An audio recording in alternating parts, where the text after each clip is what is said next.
Legion. What is going on, comic book community? Welcome to the Legion of Comics. I'm Mark. I'm really excited. There's a really cool week of comics coming up. So let's go ahead and take a look at some of the titles we have coming out on February 10th.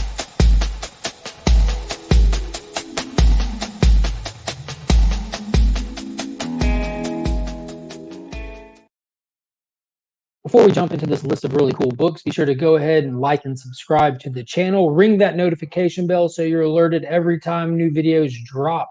Go back 2 videos and enter my 400 subscriber giveaway. And you do have to be a subscriber to win, so make sure you hit that button. I'm giving away a first appearance of Apocalypse as well as numerous other prizes for people who are able to attend the live giveaway.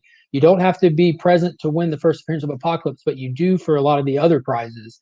So be sure to check that out if you're interested. And let's get right to it. So there's a lot of great books coming out this week. As always, I'm going to start with what's actually in my pool box. So first on that list, we have Dark Detective issue number 3 from Matthew Rosenberg. So this is the title that's been following Bruce Wayne. It's set in 2027, 2 years after the events of the next Batman and the other magistrate-oriented titles.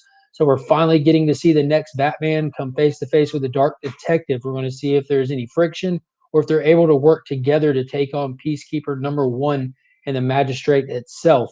So this is going to be really interesting. It is a higher priced book. It's got a $5.99 price tag, but it's an oversized book, and it comes with the Grifter story, number 2 of his story. So I enjoyed that first part of the Grifter, so I'm excited to see where it's going to go from there. Next on my list, another one I'm very excited about, we have Justice League number 2 from Joshua Williamson. That's the guy who wrote that epic run on the Flash before Future State got here. And he did really good with that first issue of Justice League. Took a very unexpected turn. We have the actual Justice League completely down and out and have been replaced by some villains. But more exciting than the main story for me was the Justice League Dark companion story in it. Big fan of the Demon. I love Etrigan.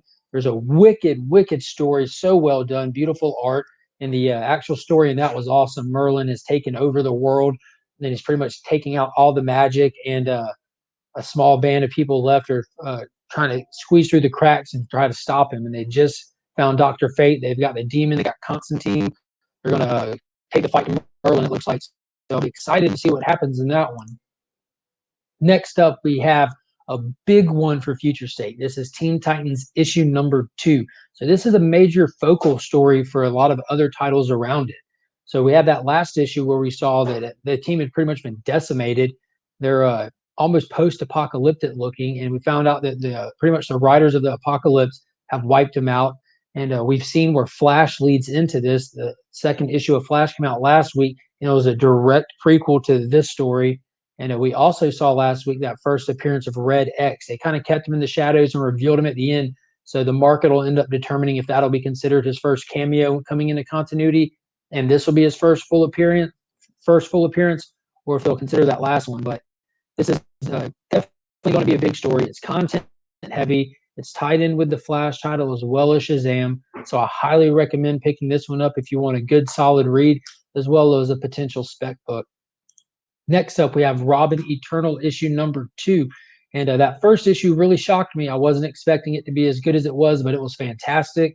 It was a very cool story where Tim Drake has to grab a couple members of the Bat family to go intercept a drug delivery where the magistrate is using the water from the Lazarus pit for their own nefarious reasons. And Robin ends up getting killed in that first issue, but getting the Lazarus pit water all over him, and it brings him right back to life, hence the name Robin Eternal. And that's how it ended. So we're going to see what's going on with this resurrected Robin, because we all know that Lazarus pit can bring you back, but it keeps a piece of your mind with it. So it's going to be really cool to see what they do with it. Next, we have Green Lantern number 2, and this is also an oversized one with the John Stewart story, as well as the Teen Lantern story. And I'm pretty sure the Teen Lantern story is spinning out of Young Justice. So this will be pretty cool. All the Lanterns don't have their power rings anymore. They kind of hinted in Shazam number 1 that it's due to the Riders of the Apocalypse. So maybe they'll get into that a little bit in this, kind of loosely tie it into those other titles. But it was pretty interesting to see all those ring slingers doing their job without being able to ring sling. It was pretty barbaric in the John Stewart story. The artwork wasn't my favorite, but it was a pretty savage story. And I also enjoyed the Jessica Cruz one in the last one. So we'll see what they do with this one. I don't think that those characters will be appearing in this, but there's a ton of awesome Green Lantern characters out there for them to work with. And it looks like they're kind of dipping back into the well of characters to give us some different ones. Next up, very excited for Superman Wonder Woman #2. And this one is being written by Dan Watters. He did fantastic with that first issue. It's kind of an in the middle of the road story timeline wise. Their individual titles is like the earliest that we see them in Future State. And then Justice League is like the latest we see them. So this is right in the middle when they're kind of more trained, more experienced, kind of sharper around the edges. But the artwork was really cool. I really enjoyed it. The coloring in it was beautiful. And it's just kind of a standard classic comic story. You know, we have Superman and Wonder Woman teamed up against Solaris, the living sun. And we kind of get a look into her pantheon of gods and her mythology in this one, which is really cool because she's a brand new character. And yeah, I'm just really excited to see how the dynamic of these two has grown from this title over to Justice League, where they seem like they have a really close bond. And then finally, from Future State, we have Kara Zor-El, Superwoman. I wasn't too excited after reading that first issue. It wasn't really for me. Nothing wrong with it, just wasn't my style. Didn't really care for the art. But we have Superwoman on the moon in her own little refugee camp where she's just trying to live out peacefully. And an alien refugee comes there and shows up who's on the run, being hunted down from people who want the power that's inside her. So Supergirl tries to work with her and help her. She kind of flips on Supergirl. So now or Superwoman, I'm sorry. So now she's kind of stuck in the middle of the people after that refugee and the refugee herself. And she was trying to live a life of peace, but she really turns up to a 10 at the end of that issue #1. So we're going to see what goes on from there. It should be an action-packed issue, so that has that going for it. So that's it for the Future State titles coming out. I am pulling all those across the board, but we also have from DC Comics Black Label, Rorschach issue #5 from Tom King. So we've been following this detective looking into the assassination attempt and the killing of the assassins who tried to take out the president, issue 1. And we've been getting a lot of backstory on the kid who was like the Rorschach sidekick at the time. And we've seen where she was radicalized by her dad, who wasn't exactly stable and was suspecting that the squid that attacked the city is still inside everybody's head. And she thinks that anybody who doesn't see things her way or that she's suspect of is being influenced by the squid. And we saw in that last issue where she grew up and kind of just finding people that were easy marks and just kind of talking them into this. And she started dressing them up as Rorschach and convincing them to go out and commit heinous crimes. So now that we've got a lot of backstory on her, maybe I think that we're going to start seeing more why they were trying to take out the president specifically or some other nefarious plots. Because this being Tom King, we know there's going to be a lot to it. And we spent 2 issues really diving into the backstory of the kid. So I'm fairly certain we're about to take it in a completely different direction with this one. And then finally, the last one I have for certain in my pull box is Mighty Morphin #4. And key alert, guys, if you're into keys at all, major keys, minor keys, potential keys, spec books, this one right here is going to be the reveal of the brand new Green Ranger. So we've known for a while that there's a new Green Ranger. They haven't revealed who it is. We have been told that this is the issue that they're going to reveal it. And as you can see from the cover, he looks like he's not going to be too shy about it because he's standing in front of news cameras right there. So it's been a cool book. We've seen the Mighty Morphin team facing off against a Chaos Energy charged up Zed, who they have not been able to best. Like issue after issue, they've been taking straight losses against this guy. So I'm excited to see where this one's going to go. I'm excited to see if my guess on who the new Green Ranger is going to be confirmed or not. I'm really certain that I have it right from day one. Even before they announced the new Green Ranger, there's a certain character that I kept saying needs to be a Ranger. He's earned his stripes. Where the other Rangers were just chosen because they had attitude, he actually earned his stripes, I feel. So I'm hoping it's a very specific character, and I'll be really excited if it is, and I'm sure I'll be really excited even if I'm wrong and if it's someone else. And then finally, a book that I might be picking up, might not, I'm still on the fence, is Radiant Black. It's an Image issue #1, brand new series from Kyle Higgins. He's the actual original writer from the Mighty Morphin Power Rangers series. And this is a interesting title. It looks like a guy who's a writer who's struggling through life, kind of has this alien orb that comes to him and gives him these powers, and it's about him figuring out what that's all about.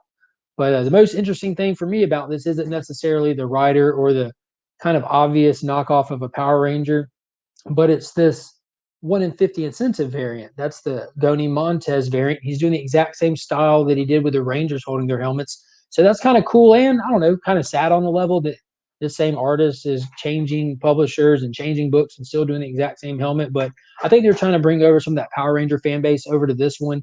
And I'll give it a shot for sure. I'll give it a few issues and see how it goes. But yeah, that's one to definitely take a look at. As always, an image number one is somewhat safe bet, so give it a shot. Now, there's a lot more other titles coming out this week that I'm not picking up, but are definitely worth taking a look at.